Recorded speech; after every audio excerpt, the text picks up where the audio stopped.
Our objective is not to see you sever relations with the New England region. Our objective is to get an ADL to change its position. In response to the letters and emails we received, senior executives met directly with representatives of the ADL on August 12th to discuss this issue. At that meeting, our CEO asked the ADL representatives about the organization's official position on the issue.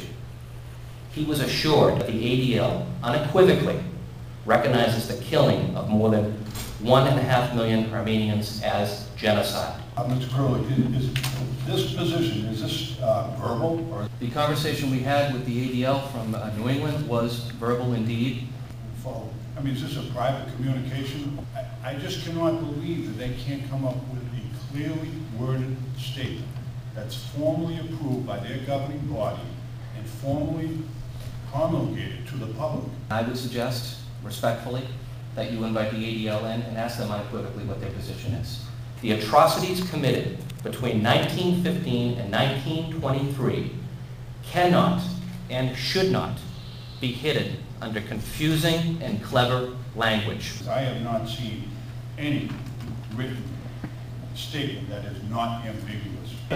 I think that Mr. Curley doesn't understand that there's only one voice in the ADL, that's Abe Foxman. There is no unambiguity. So really the question for me is, how now that you've seen this in writing, you've heard it, and you know what it contains, how do you feel? And how does your organization feel about being told one thing, and then they publish something in writing that did something different? And I think that we could work together to move the ADL toward the ultimate objective.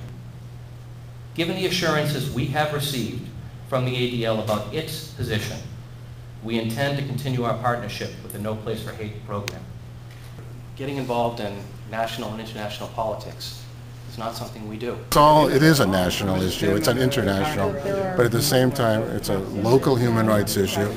One statement from the ADL National saying we categorically recognize this as a genocide puts it to bed. But to just sort of, beat around the bushes, if they have no issue with it, it should be very easy. It's again, one step in a long road. I think Watertown is just doing what it needs to do to protect human rights and really uphold principles of human rights.